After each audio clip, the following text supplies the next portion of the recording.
बिस्मिल्लाहिर्रहमानिर्रहीम अस्सलाम वालेकुम। फाइनली अब लिबनान की जानिब से इजराइल पर स्ट्राइक होना शुरू हो गए हैं। ज़रा आप मनाजिर देखिए, लिबनान ने एंटी टैंक मिसाइल मारा है, एंटी टैंक गाइडेड मिसाइल। और इस वक्त इसराइल के मुताबिक जी हमारे 8 के करीब फौजी शदीद जख्मी हुए हैं, जबकि जो लिबनानी और दूसरे मीडिया पर हर तरफ खबर ये आ रही है उनके मुताबिक इनके 8 से 10 फौजी मारे गए हैं और काफ़ी इनके ज़ख्मी हैं कि वहाँ से इनकी बॉडीज़ और ये चीज़ें उठाकर वो ले जा रहे हैं, हस्पतालों में मुंतकिल किया जा रहा है।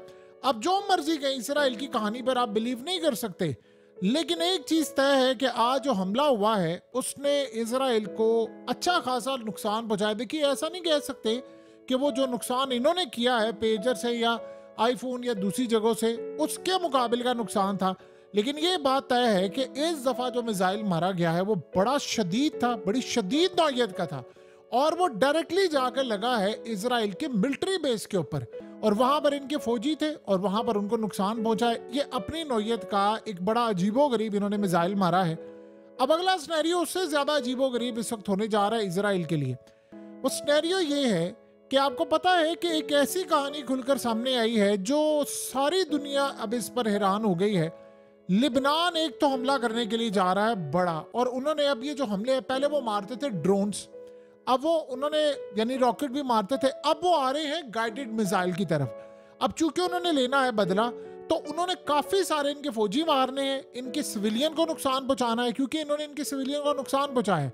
देखिए, पेजर तक तो बात समझ आती है कि ठीक है जी वो कह रहे थे फलाना, और अब भी जो सूरत हाल सामने आई है, सिर्फ 2% हिजबुल्लाह के जो लोग हैं वो पेजर डिवाइसेस इस्तेमाल कर रहे थे, सिर्फ 2%। बाकी सारे उन्होंने पेजर डिवाइसेस बंद कर दी थी। लेकिन इसमें एक ऐसी सूरत हाल सामने आई है कि ये हमले तो वो जो करेंगे आगे चलकर आपको बता दें कि अब नई तर्ज का हमला क्या करना है।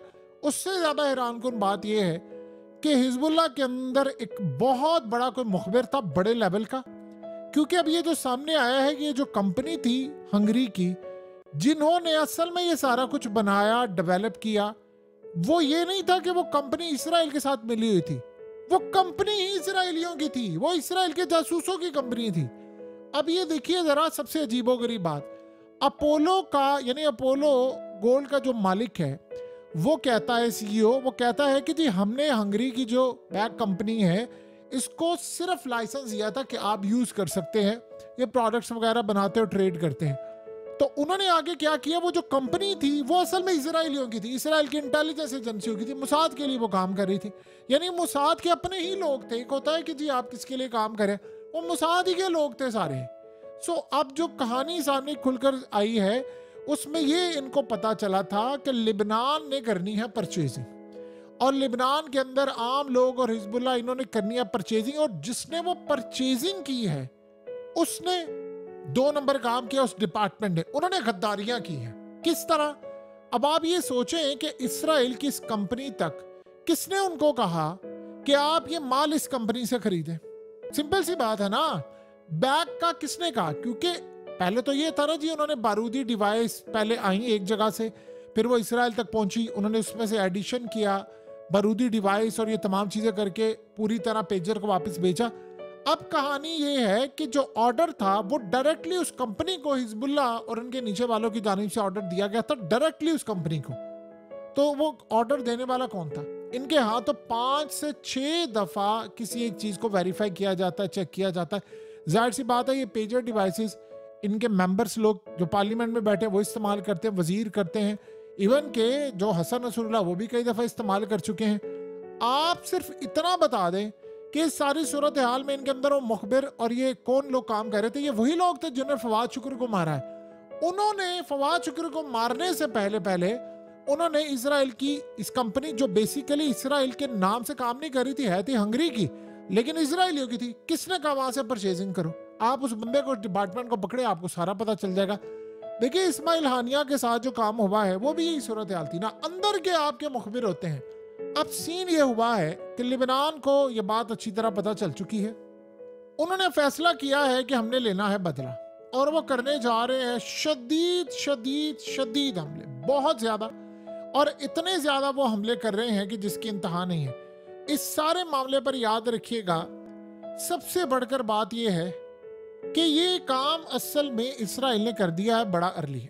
बज़ाहिर दुनिया को ये लग रहा है कि ये पेजर डिवाइसेस का जो काम है ये बहुत जबरदस्त है, इसमें कोई दो राय नहीं, ये जीनियस मूव थी। आप इसको दुश्मन के पॉइंट ऑफ व्यू से देखें तो ये मुसाद का जो प्लान था ये स्किलफुल था, यानी सोफिस्टिकेटेड ऑपरेशन था। तारीख में इसको वो अपनी किताबों में सुनहरी हरूफ में याद रखेंगे कि भाई हमने काम किया था। लेकिन जो ट्रिगर है वो नेतन्याहू ने बड़ी अर्ली पुल कर दिया है। यानी आप ये सोचें कि ये काम उनको करना था दौरान जंग, उन्होंने पहले कर दिया है। इससे सूरत हाल ये है कि दौरान जंग उनके बहुत सारे लोग मारे जाते, बहुत सारी चीजें मारी जाती, तबाह हो जाती। उन्होंने काम ये किया, ये पहले ही कर दिया। अब इससे सीन ये होगा कि इसराइल के पास जो जासूसी का नेटवर्क है वो काफी हद तक डाउन हो जाएगा। इसीलिए अब हिजबुल्लाह ने प्लान किया है कि वो खुलकर खेलेंगे। देखिए डिवाइसेस हर तरह की, चाहे वो कैमरास हैं, मोबाइल फोन है, तमाम चीजें वो सारे तर्क कर दी गई हैं। और जो काम आप दौरान जंग कर सकते हैं उस वक्त चोट मार सकते जब फौजी आपकी होती है, इन्होंने पहले इसलिए किया है कि जंग छेड़ना चाह रहे थे। इनके पास कोई कार्ड था नहीं, इन्होंने ये कार्ड अपना जो समझ लीजिए जी कहते तुम का पत्ता वो बिछा दिया। और उसके बाद अब जाहिर सी बात है लिबनान ने, हिजबुल्लाह ने अपने अंदर देखना है कि हमारे अंदर कौन से बेवफा लोग छुपे हैं जो इसराइल के लिए असल में काम कर रहे थे और हमें पता नहीं चल पाया। तो ये सारी की सारी जो सूरत हाल है वो इन्होंने बहुत ज्यादा अर्ली ये काम कर दिया है। ये काम उन्होंने अर्ली नहीं करना था। देखिए टॉप कमांडर्स नहीं मारे गए, आपको डिवाइसेस का पता चल गया है, आपको ये भी पता चल गया है कि इस सारी सूरत हाल में कल जो मामला हुआ है उसमें ये बात पता चली है कि जी जहाज ऊपर से आया था एक, उसके बाद आईफोन और ये वो लैपटॉप से चीजें तबाह हो गई। अब वो डायरेक्टली मदद लेने के लिए जा रहे हैं इसमें चाइना से, बल्कि ले रहे हैं ऑलरेडी, और रूस से मदद ले रहे हैं। रूस उसका काउंटर पहुंचा रहा है और ये लेबनान तक काउंटर आपको पहुंचता हुआ नजर आएगा। यानी अब दोबारा इसराइली हमला शायद करने में कामयाब ना हो पाए, हो सकता है कि इसके नई तर्ज का जो भी हमला करे। लेकिन एक बात तय हो गई है कि इसराइल ने जो कार्ड मेन मौके पर जारी करना था वो उन्होंने पहले ही कर दिया है, क्योंकि उनके पास अब ऑप्शन कोई नहीं बचा था। ये असल में इसराइल की इंटेलिजेंस एजेंसी मोसाद ने ये ऑपरेशन किया है, बड़ी कामयाबी उनके लिए है, लेकिन ये उन्होंने बाद में करना था ताकि हम खुलकर खेल सके। लेकिन अर्ली करने का नुकसान इसराइल को ये हुआ। बज़ाहिर तो उनको लगा है कि एक विक्ट्री है। देखिए मसला सारा ये है कि इसराइल में इस वक्त लिबनान इन पर हमले कर रहा है। अब उन्होंने काम ये किया है कि वो बहुत बड़ा हमला नहीं करने जा रहे लिबनान के लोग, ये बात समझ ले। आज उन्होंने गाइडेड मिसाइल मारने शुरू किए हैं, अब वो मजीद इन पर ड्रोन्स चीजें वो मार रहे हैं और वो इस ऑपरेशन में तेजी करेंगे। ये बड़ी जंग लड़ने के लिए जो तैयारी कर रहे थे। देखिए सबसे बड़ी बात यह है, अगर हम इस सारी सूरत हाल को देखें तो यमन से लाखों लोग तैयार है लड़ने के लिए, ईरान से भी लाखों लोग तैयार हैं। तो ये जो लाख होते हैं, इन लाखों की तादाद में असला, ये चीजें जंगों में कभी आपकी मूव कामयाब होती है, कभी दुश्मन की मूव कामयाब होती है, लड़ाइयां होती है, नुकसान तो जंग में लाजमी होता है दोनों साइड का। इसराइल के अंदर एक बात तय हो गई है कि नेतन्याहू को ये लग रहा था कि यार ये इसराइली आ रहे हैं सड़कों पर और मेरा गिरेबान पकड़ने के लिए आ रहे हैं, कभी मेरे घर के बाहर एहतजाज हो रहा है, कभी किसी जगह हो रहा है, कभी किसी जगह हो रहा है, तो मुझे तो ये छोड़ेंगे नहीं, मैं कुछ ऐसा करूं कि जिससे सिचुएशन डाइवर्ट हो जाए। अब उन्होंने इसराइल से हटाकर सिलसिला या हमास के साथ मामला हटाकर दूसरी जानिब कर दिया। और हमास ने देखिए क्या काम किया। ये 4 फौजी आपकी स्क्रीन पर आ रहे हैं, आप ये देखें कि इसराइल की जरा सी गिरफ्त जो है लिबनान पर हुई, उधर इनके फौजी मरना शुरू हो गए। अब इन 4 को मारा है, ये इसराइल ने कहा है, उन्होंने कहा हमने इससे बड़ी तादाद के अंदर इनके फौजी मारना शुरू कर दिए हैं। देखिए इस सारे मामले पर बैक एंड पर जो चीज नजर आ रही है उसमें इसराइल का इतना बड़ा एक नुकसान हुआ है कि इंटरनेशनल सतह पर सबने फैसला कर लिया है कि उन्होंने इंटरनेशनल कंपनी से माल नहीं लेना। मिसाल के तौर पर तुर्की ने कहा है कि वो अनकरीब सर्विसेज बंद करने वाले, ये आईफोन या दीगर चीजें सब कुछ, उन्होंने कहा है कि जिसने माल हमें बेचना है लोकल सतह पर आकर मैन्युफैक्चरिंग करे। अब ये बात इंडिया को भी पता है।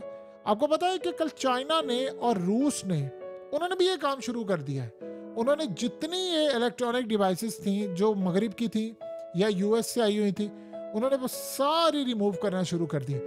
अब ये कार्ड इतना अहम था कि इसराइल ने इसके लिए कई साल मेहनत की है, लेकिन इस चक्कर के अंदर अगले जो 100 या 1000 नुकसान होने थे उससे ही सारे बच गए। जो मिसाल के तौर पर जासूसी चल रही थी वो भी बच गई। अब यूरोप की कंपनीज पर कोई भरोसा नहीं करेगा क्योंकि वहां से कोई माल आ रहा है, कोई इलेक्ट्रॉनिक या कोई चीज लेने को तैयार नहीं, कोई मिसाइल इनसे लेने को तैयार नहीं कि यार ये तो कभी भी तबाह हो सकता है, कल को हेलीकॉप्टर कोई भी आ रहा है। अब सबको जाहिर सी बात है, देखिए खास तौर पर ये बात समझ ले कि इब्राहिम रईसी का जो हादसा था अब उसके ऊपर भी उंगलियां उठ गई हैं कि भाई ये जो पेजर के थ्रू हुआ है, उनकी टेबल पर ये डिवाइस पड़ी हुई थी। तो एक बात तय हुई, अब कोई किसी पर भरोसा नहीं करेगा। अमेरिका से कोई चीज लेते हो 100 दफा सोचेगा कि यार कल को ये फट गई, ये तो ये काम खराब कर देंगे।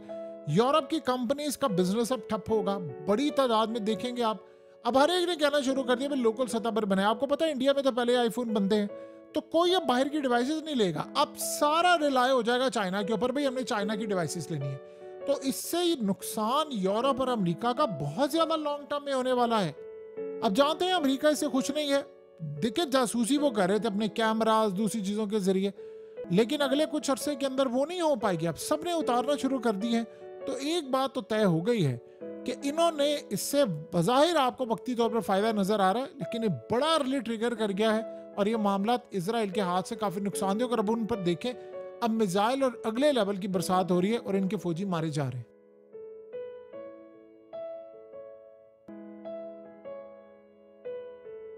हकीकत टीवी को सब्सक्राइब करना मत भूलें, वीडियो को लाइक करें, शेयर करें और कमेंट सेक्शन में अपनी राय का इजहार जरूर करें।